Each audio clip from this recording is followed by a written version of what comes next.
Yo, what is going on, everybody? It's Brave Guy here once again with another Frontier Signals update. And today we've got a hopefully pretty brief update here. So looking at the space weather side of things are very quiet once again, but we do have the coronal hole that is pretty much now facing us. And so again, we're going to be expected to see some minor or even potentially moderate turbulence in the geomagnetic field here in the KP index. So we'll see what happens there, but other than that, it's looking pretty calm. And then I saw from Ben's video from this morning that there is a pretty large sunspot facing the opposite side of the sun right now. So there's a different kind of view you can get. Maybe I can get it on this website where it shows roughly what the sunspots look like on the far side. So there is a pretty large sunspot group over there. And so I guess in the next maybe week or two, that'll start to turn itself over and we will see what that's all about. But let's just move on to the earthquakes here, where there is definitely some stuff to cover. I would say earthquakes and volcanism wise, things are definitely getting interesting. So even just from last night's upload that I posted, at least two of the spots that I was talking about immediately got hit. So looking at this very deep 600 kilometer 5.4 in the Vanuatu region, we have already seen shallower, larger activity pretty much come right afterwards, just as scheduled. And then we even have some activity down here all the way by the Antarctic Circle. And then there's also just a little bit of activity going on up here at the northern end. So, and then the other main thing here is what's happening on the west coast. Now, I did say I was kind of expecting something more in the range of a 5, potentially even all the way up to a 6, and I'm still not going to let that go. I think there could be potential for still something a little bit bigger to strike here off of the west coast, but we have had a 4.1 strike right where the swarm that has been ongoing north-northwest of the San Francisco Bay Area. So this has struck following that swarm, and we've had, well, there's quite a few aftershocks from that event. So if we take this all the way down here, we do see a huge stack of aftershocks here, and depending on how this shapes up, it could even lead into foreshocks to another event. So again, just going to keep monitoring that. And other than that, we still have most of the same activity going throughout here. So that's pretty much what's going on there. And then in Europe, so this is another thing, we could even say this is a third kind of hit location here. Not that I was very specific on this, but, you know, looking at that deep earthquake that we had here in Italy. So this is probably more related to the potentially the magma chambers going below. And usually we try to look for events that are even deeper for shallower, larger effects. But we did have another 4 here, so there is 4.0 activity creeping even further into Europe at this point. So pretty much to kind of round that off what we got going on for the entire week in terms of, you know, 4 to 5.0 action here. So we got that fresh 6 that is going to be kind of going out pressure-wise and dropping off into the 5 range for another new round of earthquakes. And then if you look here, so let's actually just take this and let's literally just only look at 5.0 activity. So right over here in this kind of western New Zealand or Indonesia kind of area, we do have these 3 5s, all the same exact size earthquake, pretty much perfectly equidistantly spread from one another. And then we got more 5s sprouting from the deep earthquake area. We have 5s going all the way up into Japan. And then going over here, we got 5s going into China and the Middle East. We've got 5s dropping off at the Mid-Atlantic Ridge, as well as this 5.1 over here. And then we got 5s in South America, going across the Pacific, even down to Antarctica, and going out here past the Drake Passage. So quite literally, the entire planet, more or less, has been moving with 5.0 activity or greater. So yeah, I think that's pretty significant. And definitely, you know, when you look at it like this, you can definitely see how, you know, the more correct view of earthquakes is that there's a seismic wave that is traveling across the plate and even across the planet, dropping off each of these equal-sized earthquakes, all from the same seismic energy. And that sounds pretty logical, but when you actually look at what mainstream classifies with earthquakes and how, like, the USGS talks about earthquakes, yeah, they don't believe in any of that crap. So following Dutch Synths for many years now, it has only made more and more sense, and a lot of his predictions come true. And then even somebody who has followed those patterns and doing the research for myself, I'm also starting to come to the same exact conclusions. And this is just the start of it. I mean, this is really just me getting fully back into the swing of things.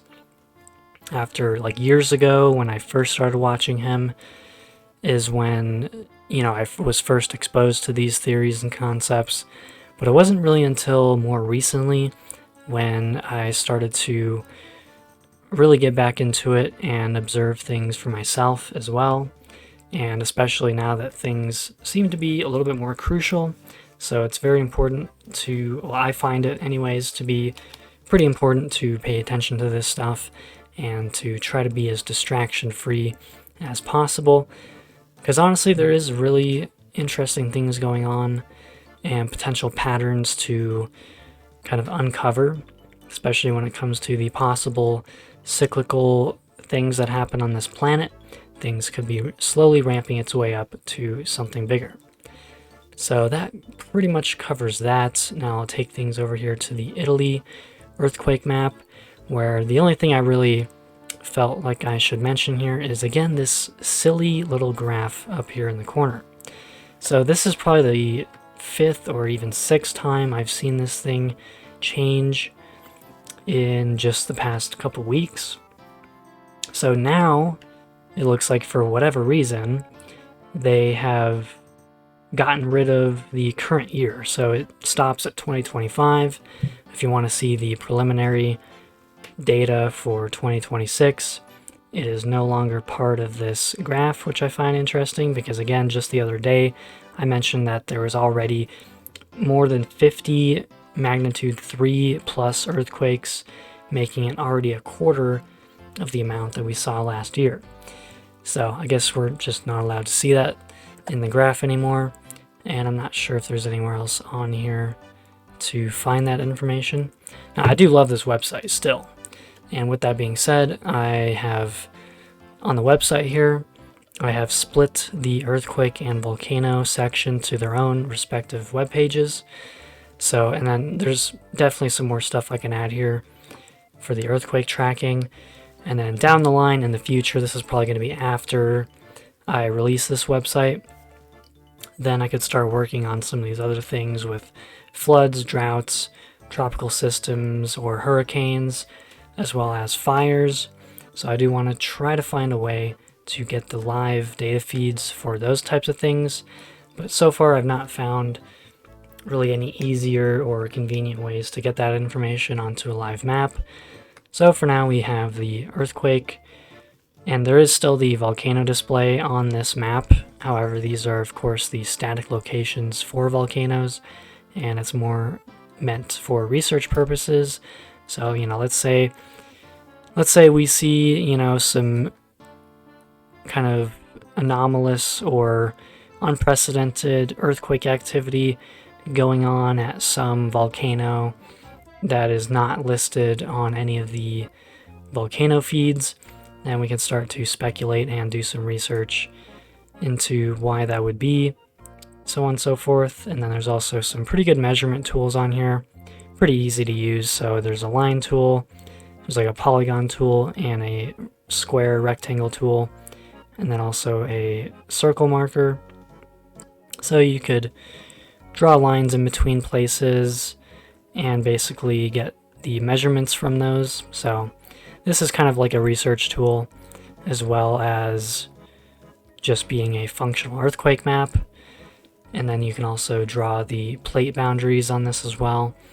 And then so if we go to the volcano monitoring section, where this is kind of the new page I've got here, so this is where I moved the static volcano discovery update map. So this updates daily, and we can see what's going on volcanically. And then if you scroll down, this is where I have a live interactable volcano map used from volcano discovery. So everything that is formatted here in the options and everything, this is all from this website.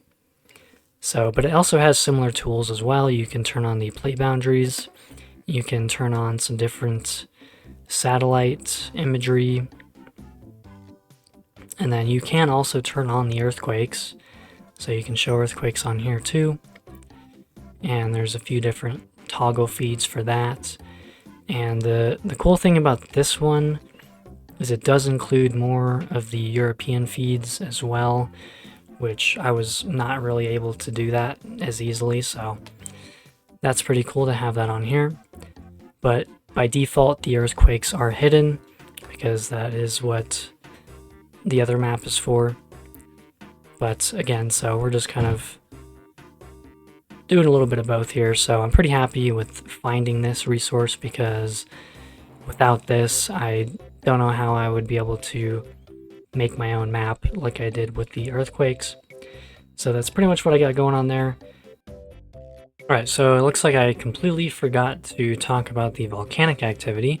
So just looking at here really quickly, the most notable thing I saw in here was the fact that the top 9 things on this list all come from the Japan area. So there's 9 different volcanoes around Japan that are all seeing some sort of activity. So I thought that was definitely a interesting uptick in that area specifically. And then of course we do have a couple of the usual spots here. I think it was Fuego and that Popocatépetl volcano that both were having ongoing ash plume eruptions. Again, this is a really long list to look through here. So there's the one from central Mexico, still has a 21,000 foot high ash plume coming from it. And then down here with Fuego, again still with the 14,000 foot high ash plume coming from there. I guess I can just really quickly show the other stuff I've been working on, because why not? So when we go to the historical data section, I split up the deep earthquakes with the regular earthquakes from 2015 to 2025. And this is again just compiled from the USGS.